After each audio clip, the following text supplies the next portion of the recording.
पिछले एपिसोड में हमने देखा कि ज़ांगियन की मुलाकात कनान कॉलेज के प्रिंसिपल मास्टर टियांची से हो चुकी थी, क्योंकि यहाँ एंशिएंट ट्रायल में ज़ांगियन का साथ दे रहे थे, क्योंकि ज़ांगियन उसकी इनर कनान एकेडमी से बिलोंग करता था।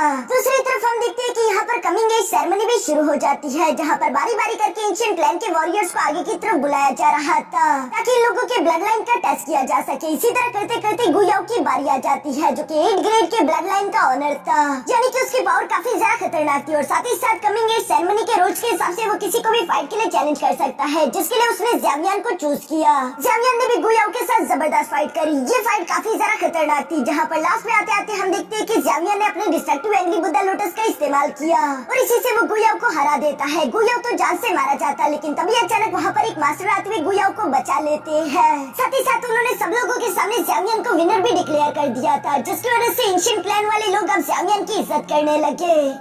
अब आगे तो नेक्स्ट एपिसोड की शुरुआत यहाँ पर बिल्कुल उसी सीन से शुरू होती है, जहाँ पर हम देखते हैं कि मास्टर टोंगजुआन ने यहाँ पर ज़ांगियन और गुयाओ की फाइट को रोक दिया था। सब लोग यहाँ मास्टर टोंगजुआन की तरफ देख रहे थे, तभी अचानक मास्टर टोंगजुआन यहाँ ज़ांगियन और गुयाओ से कहते हैं कि तुम दोनों वापस अपनी जगह पर चले जाओ, क्योंकि अब आगे कमिंग एज सेरेमनी को मैं होस्ट करने वाला हूँ। जो सुनकर ज़ांगियन और गुयाओ बिल्कुल ऐसे ही करते हैं। मिस सुनीर तो ज़ांगियन को आता हुआ देखकर परेशान होकर ज़ांगियन से फौरन सवाल करते हुए कहती है कि ज़ांगियन तुम ठीक तो हो ना, जिस पर ज़ांगियन जवाब देते हुए कहता है कि हाँ मैं बिल्कुल ठीक हूँ, बस मैंने थोड़ी एनर्जी ज्यादा इस्तेमाल कर ली, लगता है कि मुझे रेस्ट की जरूरत है, उसके बाद मैं बिल्कुल फिट फाट हो जाऊंगा। ये सब कहते हुए ज़ांगियन मास्टर टियांची को भी ग्रीट करता है। दूसरी तरफ मास्टर टियांची को भी ज़ांगियन पर काफी ज्यादा प्राउड महसूस हो रहा था, क्योंकि बिना एंशिएंट ब्लड लाइन के उसने गुयाओ को इतनी बुरी तरीके से हरा दिया। साथ ही साथ वो ज़ांगियन से कहता है कि अब एंशिएंट क्लैन के पास कोई रीजन नहीं है कि वो तुम्हें तुम्हारे ज़ाओ क्लैन का कोटा ना देते हुए तुम्हें एंशिएंट टॉन्ग ना भेजे। यहाँ जब मास्टर टियांची ये सब कह ही रहे थे, तभी अचानक दूसरी तरफ हम मास्टर टोंगजुआन को देखते हैं, जो कि जुनीर की तरफ देखते हुए कह रहे थे कि जुनीर अब अगली बारी तुम्हारी है। जो सुनकर जुनीर ज़ांगियन की तरफ देखते हुए कहती है कि ज़ांगियन मैं जानती हूँ कि यहाँ पर तुम्हारे साथ काफी नाइंसाफियाँ की जा रही है, लेकिन मुझ पर भरोसा रखो, सब कुछ मैं ठीक कर दूंगी। जो सुनकर ज़ांगियन मुस्कुराते हुए कहता है कि बेवकूफ लड़की, तुम्हें इतना ज्यादा सोचने की कोई जरूरत नहीं, मैं अपना ख्याल रख सकता हूँ। ये सुनकर जुनीर धीरे से मास्टर टोंगजुआन की तरफ बढ़ने लगी, जहाँ उनके पास पहुँचकर काफी गुस्से से उनकी तरफ देखती जा रही थी। यहाँ जुनीर की आंखों को देखकर मास्टर टोंगजुआन भी एक लंबी सांस लेते हुए कहता है कि नादान लड़की, तुम जानती हो कि तुम हमारी गु क्लैन की लीडर की बेटी हो, तुम्हारे रेपुटेशन के हिसाब से ज़ांगियन के साथ ये सब होना तो तय था, और वैसे भी मुझे लगता है कि ज़ांगियन को खुद भी इन चैलेंजेस की जरूरत है। जब तक उसे एंशिएंट क्लैन से ये चैलेंजेस नहीं मिलेंगे, तब तक बाकी के सब लोग उसे एडमायर नहीं करेंगे। लेकिन मैं सुनील गुस्सा होते हुए कहती है ये आखिरी बार है कि एंशिएंट क्लैन ने ज़ांगियन को टारगेट किया, इसके बाद ऐसा नहीं होना चाहिए। जिस पर मास्टर टोंगजुआन जवाब देते हुए कहता है कि वैसे भी ज़ांगियन ने अपनी ताकत का इस्तेमाल करते हुए सब लोगों के सामने ये बात साबित कर दी कि उससे पंगा लेना अच्छा नहीं, तो मुझे नहीं लगता कि बिना वजह लोग ज़ांगियन को परेशान करेंगे। जो सुनकर मैं जुनीर जवाब देते हुए कहती है कि अच्छा ठीक है, चलो अब सेरेमनी को शुरू करते हैं। मास्टर टोंगजुआन भी जुनीर की ये बात सुनते ही फौरन से इशारा करके वहाँ पर टेस्टिंग प्लेटफॉर्म को समन कर चुका, जिस पर मिस जुनीर धीरे से फ्लोट करते हुए आ जाती है। सब लोग मिस जुनीर के टेस्ट के लिए काफी ज्यादा एक्साइटेड थे, लेकिन सबसे ज्यादा एक्साइटेड तो इस वक्त ज़ांगियन था, जो कि प्यार से जुनीर की तरफ देखते हुए कहता है कि जुनीर मैं देखना चाहता हूँ कि इस बार तुम लोगों को किस तरह से सरप्राइज करती हो। इसी के साथ हम देखते हैं कि मिस जुनीर का टेस्ट शुरू हो जाता है। उसकी बॉडी से निकलती हुई एनर्जी ऊपर स्टार क्रिस्टल में जा रही थी, जिस वजह से नीचे की तरफ मुझे बारी बारी करके छोटे स्टार क्रिस्टल ने चमकना शुरू कर दिया था, और इसी तरह इस स्टार्स की दरार बढ़ते बढ़ते 9 तक पहुंच जाती है, जो देखकर तो सब लोग ही सरप्राइज हो गए थे। गु क्लैन का मास्टर गुशेंग ये देखकर सरप्राइज होते हुए कहता है कि 9 स्टार, वाओ ये तो कमाल हो गया, लगता है कि हमारे गु क्लैन में एक और डोशेंग लेवल की कल्टीवेटर पैदा होने वाली है। इवन कि मास्टर टोंगजुआन को भी यहाँ जुनीर पर काफी ज्यादा प्राउड महसूस हो रहा था, लेकिन तभी अचानक हम देखते हैं कि जुनीर की बॉडी से और भी ज्यादा खतरनाक एनर्जी अनलीश होने लगी, जो देखकर तो मास्टर जुआन भी सरप्राइज रह गए थे। वो हैरान होते हुए कहते हैं कि जुनीर 9 स्टार के पीक पर पहुंच चुकी और अभी भी उसकी बॉडी से लगातार ब्लड लाइन एनर्जी अनलीश हो रही है। यहाँ पर हम देखते हैं कि देखते देखते 10वां स्टार भी चमकने लगा, यानी कि जुनीर के एंशिएंट ब्लड लाइन की वजह से पूरे के पूरे 10 स्टार चमकने लगे थे। सब लोग मिस जुनीर की पावर देखते हुए कह रहे थे कि वाह क्या टेरिफाइंग ब्लड लाइन पावर है। मिस जुनीर की ये एंशिएंट ब्लड लाइन पावर इतनी ज्यादा टेरिफाइंग थी कि वो स्टार क्रिस्टल भी इस पावर को झेल नहीं पाया और अचानक से वो ब्लास्ट कर जाता है। और इस वक्त सब लोग देख पा रही थी कि मिस जुनीर के आसपास 10 छोटे से स्टार चमक रहे हैं, जिन्हें मिस जुनीर ने अपने पावर्स का इस्तेमाल करते हुए कंबाइन करके एक कर दिया था, और इसी एक क्रिस्टल की पावर को वो हवा में भेज देती है, जो पावर काफी ज्यादा खतरनाक थी। सब लोग इस प्रेशर को महसूस कर पा रहे थे। मास्टर टोंगजुआन तो जुनीर की ये पावर देखकर खुश होते हुए कहता है कि वाओ हमारे बीच एक डिवाइन रैंक की ब्लड लाइन अपीयर हो चुकी है। इवन कि मास्टर टियांची भी जुनीर से इम्प्रेस होते हुए कहता है कि गू क्लैन वाकई में काफी सारा लकी है जो उनके पास डिवाइन रैंक की एंशिएंट ब्लड लाइन अपीयर हो गई। जबकि वहीं पर मुझे ज़ावियन भी जुनीर के लिए काफी सारा खुश दिखाई दे रहा था। इसके बाद जुनीर का टेस्ट कंप्लीट हो गया। तभी अचानक मास्टर टोंगजुआन फौरन से जुनीर के पास आते हुए सब लोगों के सामने जुनीर की तारीफ करने लगा और साथ ही वो सब लोगों के सामने अनाउंस करते हुए कहता है कि हमारी गू क्लैन की लीडर की बेटी जुनीर, इसके पास डिवाइन रैंक का एंशिएंट ब्लड लाइन है। इसी वजह से जुनीर को इनाम के तौर पर मिलेगा 7 कलर का क्लैन मार्क। ये कहती वो फौरन से 7 कलर हेवनली एम्परर ब्रश को समन करना शुरू कर देते हैं जिसे पिछले 1000 साल से इस्तेमाल नहीं किया गया था। और मास्टर टोंगजुआन एक्साइटेड होते हुए कह रही थी कि ये मेरे लिए फख्र की बात है कि मैं इस एम्परर ब्रश का इस्तेमाल कर रहा हूँ तुम्हारे लिए 7 कलर क्लैन मार्क बनाने के लिए। हालांकि ये बात अलग थी कि 7 कलर का एंशिएंट क्लैन मार्क बनाना काफी ज्यादा डिफिकल्ट काम था। इवन कि मास्टर टोंगजुआन को भी अपनी पूरी जान लगानी पड़ रही थी। मास्टर टोंगजुआन ऑलरेडी डोशिंग लेवल पर थे पर फिर भी उनकी बहुत सारी डो की एनर्जी जाया हो गई 7 कलर क्लैन मार्क को बनाने के लिए। उन्हें ऐसा लग रहा था कि आज के दिन ये मार्क उनकी बॉडी से सारी की सारी डो की एनर्जी छीन लेगा। और इस मार्क को बनाने के बाद हम देखते हैं कि ये सीधा जाते हुए मिस जुनीर के माथे पर इम्प्लांट हो गया जिसकी वजह से मिस जुनीर की डो की पावर कई हद तक बढ़ गई। यहाँ पर सब लोग काफी ज्यादा खुश दिखाई दे रहे थे कि 1000 साल बाद ही सही, लेकिन आखिरकार हम लोगों को 7 कलर एंशिएंट क्लैन मार्क देखने को तो मिला। यहाँ पर सब लोग गू क्लैन की जय जयकार कर रहे थे। दूसरी तरफ हम देखते हैं कि यहाँ 7 कलर एंशिएंट क्लैन मार्क को बनाते हुए मास्टर टोंगजुआन काफी बुरी तरीके से थक चुके थे, लेकिन आखिरकार ये कैसे तैसे कंप्लीट हो गया। इसलिए मिस जुनीर भी मास्टर टोंगजुआन का इसके लिए शुक्रिया अदा कर रही थी। जिसके बाद मिस जुनीर वापस से यहाँ ज़ावियन के पास आ जाती है। ज़ावियन भी जुनीर के सामने खड़े होते हुए कहता है कि बस सिर्फ तुम्हें थोड़ा सा और वक्त चाहिए। उसके बाद मुझे पूरा यकीन है कि तुम यहाँ पर मौजूद हर एक इंसान को सरपास करके आगे निकल जाओगी।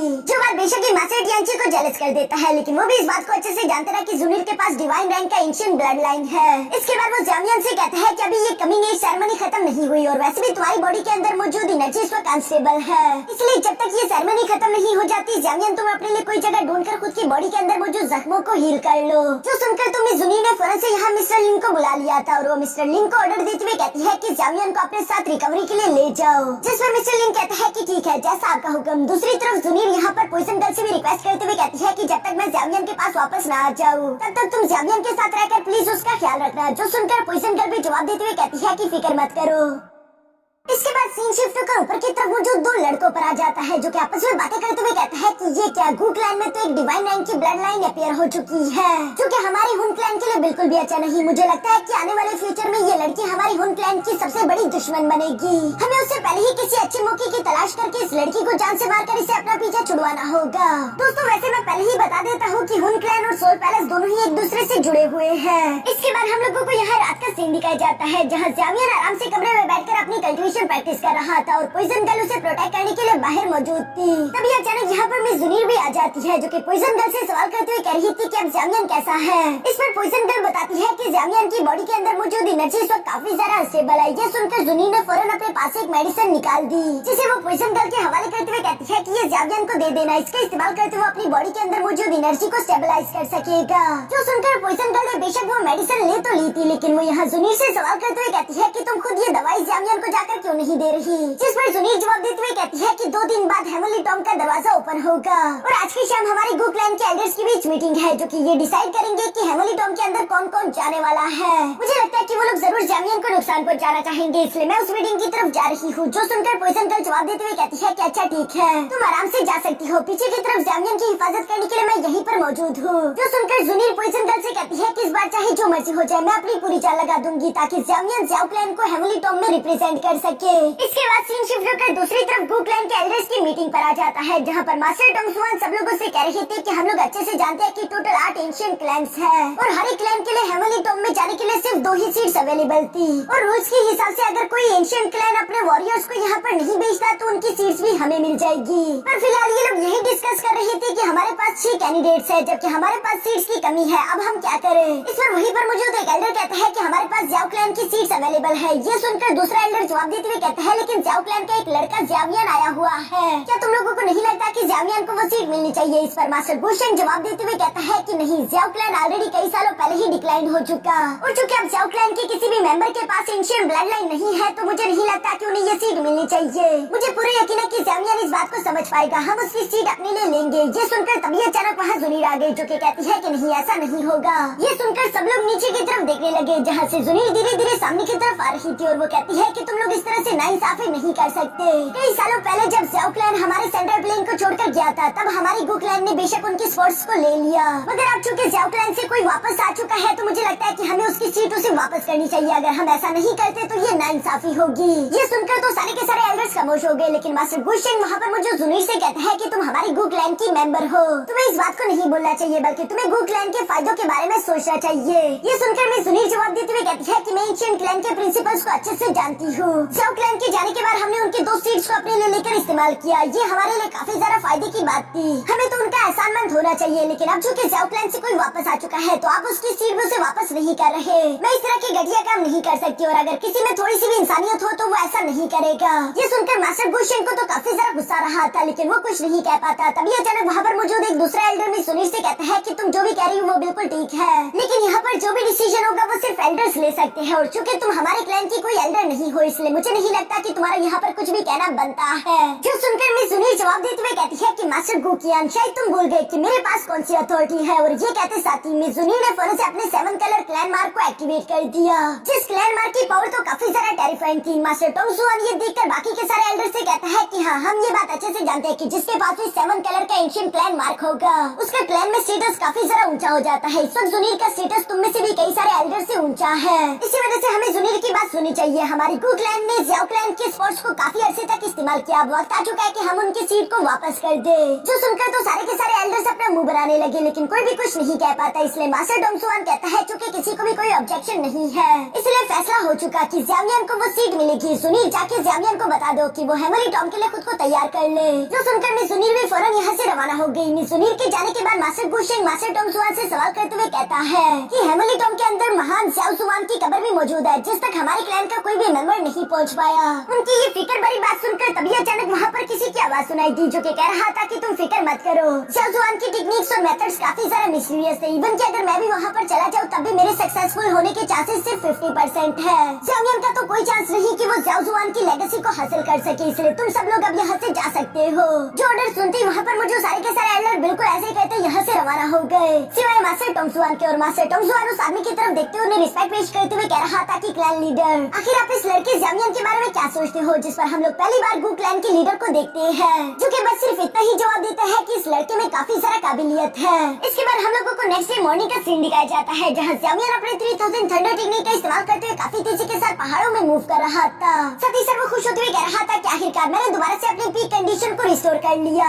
ये सब कुछ जुनीर की उस मेडिसिन की वजह से हुआ, क्योंकि अगर वो मेडिसिन ना होता तो मैं इतनी जल्दी से इस एनर्जी को अपनी बॉडी में स्टेबलाइज ना कर पाता। ज़्याओनियन अभी यहाँ पर ये सब सोच रहा था, तभी अचानक उसे अपने पीछे कोई महसूस हुआ, जो कि वही गू क्लैन का लीडर है। ज़्याओनियन उसे देखकर धीरे से उसके पास आते हुए कहता है कि मुझे माफ कर दीजिए सीनियर, मैंने आपको देखा नहीं था, कहीं मैंने आपको डिस्टर्ब तो नहीं कर दिया। जो सुनकर अचानक से वो आदमी खड़ा होते हुए कहता है कि सॉरी की कोई जरूरत नहीं, बल्कि मैं तो यहाँ पर तुम्हारा ही इंतजार कर रहा था। ये कहते ही वो आदमी फौरन से अपनी पावर्स का इस्तेमाल करते हुए ज़्याओनियन को टेलीपोर्ट करके अपने साथ कहीं दूर ले आता है, जो देखकर तो ज़्याओनियन भी पूरी तरीके से शॉक हो गया था।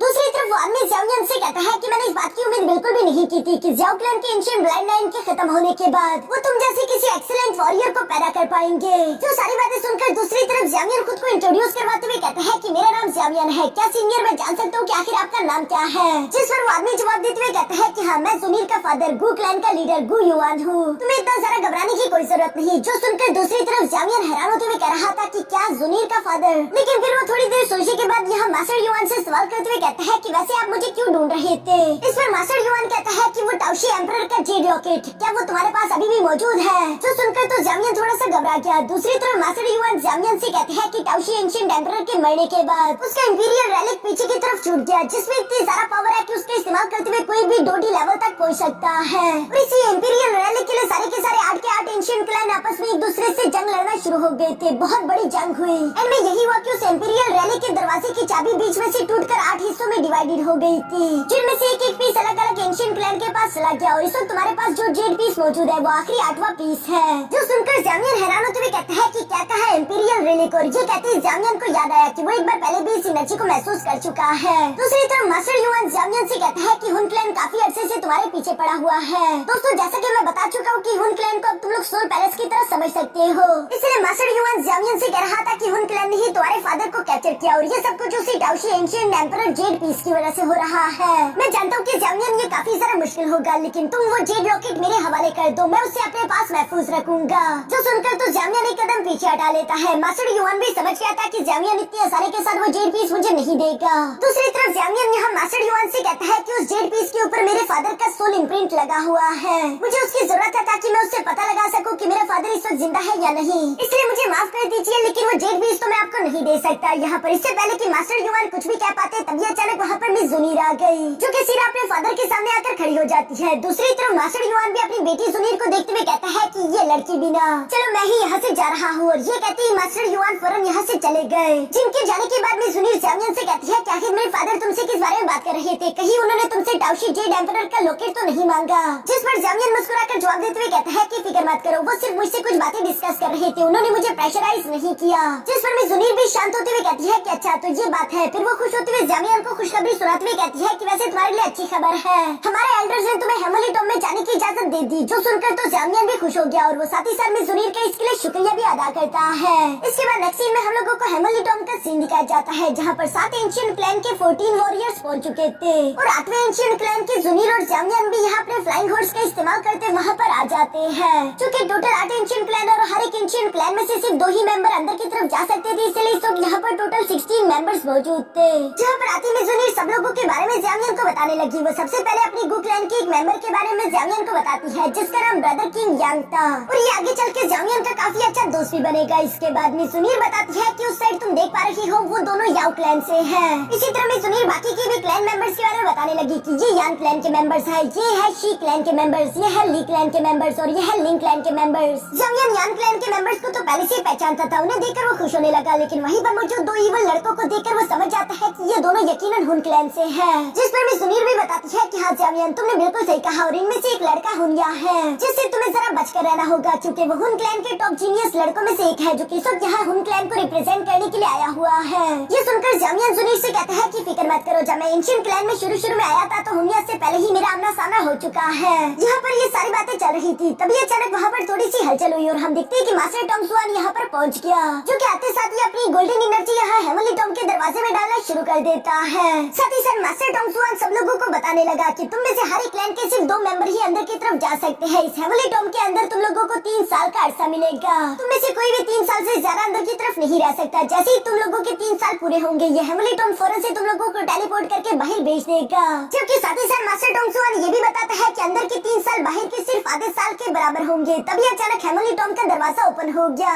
दूसरी तरफ जामियन ये सारी बातें सुनकर उस हेमली टॉम के दरवाजे की तरफ देखते हुए कहता है कि 3 साल मैं मेरे ज़ाओ क्लैन के लिए इस बार इस अपॉर्चुनिटी को मिस नहीं करूंगा। यहाँ पर जामियन तो काफी सारा मोटिवेटेड दिखाई दे रहा था। इसी के साथ मास्टर टॉम सुआन ने उन सबको अंदर जाने की इजाजत दे दी थी, इसलिए ये सब लोग बारी बारी फ्लोट करते हुए हेमली टॉम के अंदर की तरफ रवाना हो गए। जामियन और जुनीर भी एक दूसरे की तरफ देखकर मुस्कुराते हुए फौरन से अंदर की तरफ चले जाते हैं, क्योंकि आखिर में पीछे सिर्फ यहाँ पर हुन क्लैन के वो दोनों वॉरियर बचे थे, जो कि पता नहीं कुछ इवल प्लानिंग बना रहे थे, क्योंकि एक दूसरे की तरफ देखते हुए वो लोग इवल्स की तरफ मुस्कुराने लगे, जैसे कि उन लोगों का इरादा जुनीर और जामियन के लिए बिल्कुल भी अच्छा नहीं। और यहाँ इसी सीन के साथ हमारा